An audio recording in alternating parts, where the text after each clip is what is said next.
Perjanjian antara Ki Ageng Pemanahan dan Ki Ageng Giring sempat mengemuka setelah Sri Sultan Hamengkubuwono X mengeluarkan Sabda Raja pada tanggal 30 April 2015. Dalam Sabda Raja itu juga ditegaskan bahwa perjanjian antara Ki Ageng Pemanahan dan Ki Ageng Giring yang menjadi dasar Mataram baru sudah berakhir.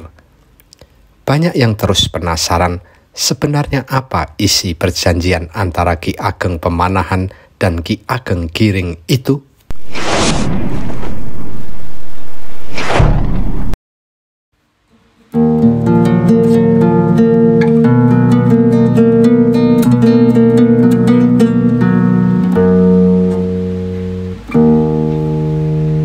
Mataram Islam berawal dari tanah perdikan yang diberikan Raja Pajang Sultan Hadiwijaya kepada Ki Ageng Pemanahan pada tahun 1556. Pemberian ini sebagai hadiah atas jasa Ki Ageng Pemanahan dan putranya Danang Sutawijaya serta Ki Panjawi dalam menumpas Arya Penangsang pada tahun 1549. Ki Panjawi mendapat tanah di daerah Pati, sedangkan Ki Ageng Pemanahan mendapat bagian wilayah Mataram yang saat itu masih berupa alas mentau. Segera setelah tanah perdikan diberikan, Ki Ageng Pemanahan dan keluarganya, termasuk putranya Danang Sutawijaya, sahabatnya Juru Martani, serta para pengikut, pindahan ke Mataram. Mereka kemudian membabat alas mentau untuk dijadikan kadipaten yang letaknya kini bernama Kota Gede. Ki Ageng Pemanahan pun memimpin kadipaten itu dengan nama Ki Gede Mataram. Sebelumnya, di wilayah Mataram sudah ada tokoh besar yang sekaligus sahabat Ki Ageng Pemanahan, yakni Ki Ageng Giring. Ia tinggal di daerah Gunung Kidul. Sehari-hari, Ki Ageng Giring bekerja menderes atau menyadap nira kelapa untuk dijadikan gula merah. Namun, ia juga dikenal suka bertapa dan tinggi ilmunya.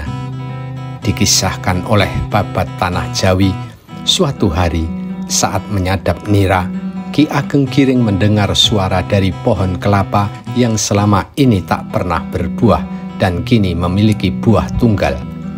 Pohon itu mengeluarkan suara yang bunyinya, "Wahai Ki Ageng Giring, ketahuilah, siapa yang minum air tegan ini hingga habis seketika, kelak anak keturunannya akan menjadi raja penguasa tanah Jawa."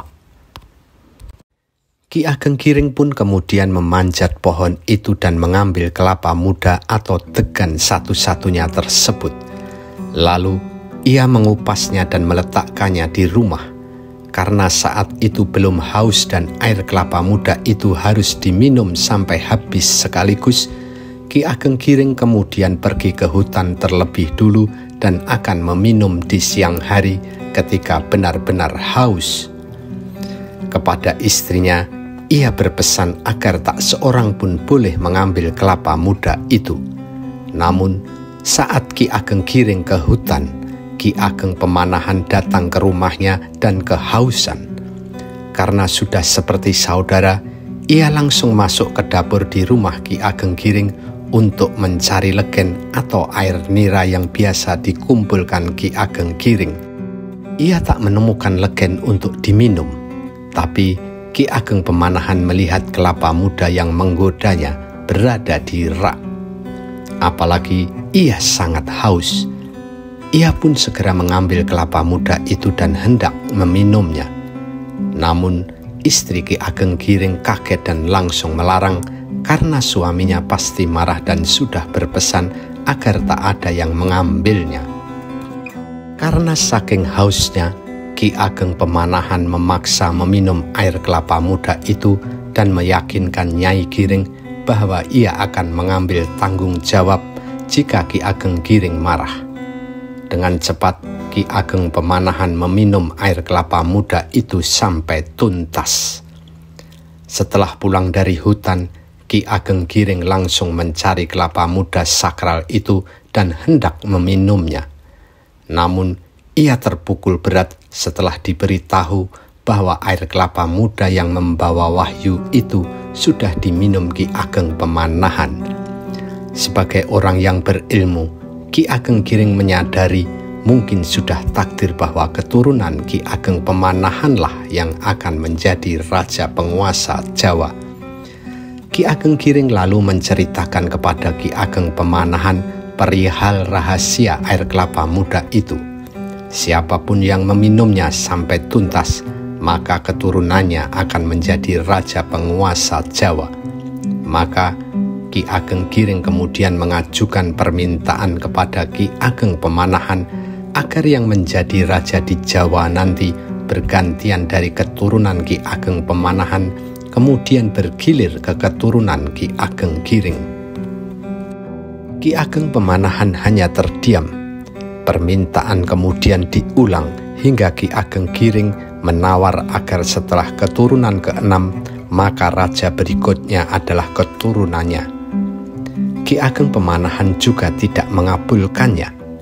Lalu Ki Ageng Giring meminta setelah keturunan ke-7 Ki Ageng Pemanahan menjadi raja, maka kemudian giliran keturunan Ki Ageng Giring yang menjadi raja.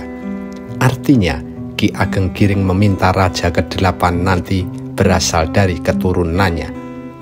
Kali ini Ki Ageng Pemanahan hanya menjawab, "Adi Giring, Allahu alam, terserah kelak, kita semua tidak tahu." Lalu Ki Ageng Pemanahan pamit. Inilah yang disebut perjanjian antara Ki Ageng Pemanahan dan Ki Ageng Giring. Pada tahun 1584, Ki Ageng Pemanahan tutup usia. Kadipaten Mataram yang berpusat di Kota Gede kemudian dipimpin putranya Danang Sutawijaya alias Panembahan Senopati. Pada tahun 1586, Panembahan Senopati memproklamasikan Mataram sebagai kerajaan penerus Pajang. Maka terbukti bahwa keturunan Ki Ageng Pemanahan akhirnya menjadi Raja Mataram yang kemudian terus membesar dan berpengaruh di Pulau Jawa. Panembahan Senopati wafat pada tahun 1601. Tahta kemudian diteruskan putranya Panembahan Hanyokrowati yang wafat pada tahun 1613. Lalu putranya Raden Masworyah atau Panembahan Martapura menjadi raja ketiga. Ia hanya menjadi raja sehari dan langsung digantikan kakaknya Raden Mas Rangsang yang kemudian terkenal sebagai Sultan Agung. Maka Sultan Agung menjadi keturunan keempat Ki Ageng Pemanahan yang menjadi raja. Berikutnya, raja kelima masih keturunan Ki Ageng Pemanahan, yakni putra Sultan Agung yang bernama Raden Mas Sayyidin. Ia bergelar Amangkurat I. Pada tahun 1677, keratonnya diserang Raden Trunojoyo dan Pangeran Kajoran hingga Amangkurat I harus lari ke Tegal dan wafat di perjalanan. Lalu Raja ke-6 Mataram diteruskan putranya dari istri Ratu Kulon, yakni Raden Mas Rahmat yang bergelar Amangkurat II. Ia memindahkan keraton dari Pleret ke Kartosuro. Setelah wafat pada tahun 1702, tahta diteruskan putranya Raden Mas Sutekno yang bergelar Amangkurat III atau Amangkurat Mas. Ia menjadi raja ke-7 Mataram. Namun, pemerintahan Amangkurat III hanya bertahan sampai tahun 1705. Kekuasaannya diambil pamannya, yakni Pangeran Puger yang merupakan putra Amangkurat I dari Ratu Wetan. Pangeran Puger bergelar Pakubuwono I. Nah, Pangeran Puger atau Pakubuwono I itulah yang dinilai memiliki garis keturunan Ki Ageng Giring.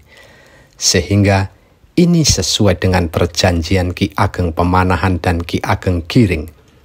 Setelah keturunan ketujuh Ki Ageng Pemanahan menjadi raja, maka giliran keturunan Ki Ageng Giring. Bagaimana garis keturunan Pangeran Puger alias Pakubuwono I dengan Ki Ageng Giring? Pangeran Puger merupakan putra Amangkurat I dari permaisuri kedua Ratu Wetan atau Ratu Labuhan. Ratu Labuhan ini merupakan seorang putri yang lahir dari pasangan Pangeran Raden keturunan Pangeran Benowo dari Pajang dan Raden Ayu Panembahan Raden ing Kajoran, saudara kandung Pangeran Kajoran atau Panembahan Rama. Menurut kisah tutur, saat permaisuri Amangkurat I, Ratu Wetan melahirkan, anaknya kurang sempurna. Kemudian ia dibawa ke Pangeran Kajoran yang pintar mengobati. Pada saat yang sama, putri Pangeran Kajoran hamil 3 bulan. Ini dianggap kesempatan untuk membawa keturunan Ki Ageng Giring masuk istana. Maka bayi putra Amangkurat I ditukar dengan cucu Pangeran Kajoran. Sebab ibu sang bayi memiliki darah Ki Ageng Giring. Bayi itu adalah Pangeran Puger yang kemudian menjadi Pakubuwono I. Entah benar atau tidak cerita tutur itu, Pangeran Puger tetaplah Trah Kajoran, dan Trah Kajoran memiliki darah Sunan Tembayat dan Ki Ageng Giring. Singkatnya, Raja ke-8 Mataram dinilai memiliki keturunan Ki Ageng Giring. Menurut Sri Sultan Hamengkubuwono X dalam Sabda Raja, selama ini perjanjian antara Ki Ageng Pemanahan dan Ki Ageng Giring yang menjadi dasar munculnya Mataram baru sesuai dengan perubahan gelar Sultan. Dan Sabda Raja yang disampaikan Sri Sultan Hamengkubuwono X menjadi tanda berakhirnya perjanjian antara Ki Ageng Pemanahan dengan Ki Ageng Giring. Hal ini disampaikan Sri Sultan Hamengkubuwono X saat memberi penjelasan soal Sabda Raja di Dalem Wironagaran, Yogyakarta pada tanggal 8 Mei 2015. Ia juga menegaskan Mataram lama adalah dari zaman Ken Arok Singosari sampai Kerajaan Pajang. Sedangkan Mataram baru adalah berdasar pada perjanjian antara Ki Ageng Pemanahan dan Ki Ageng Giring. Sekarang perjanjian itu sudah berakhir dan sudah tidak ada lagi perpisahan antara Mataram lama dengan baru. Demikian kata Sri Sultan.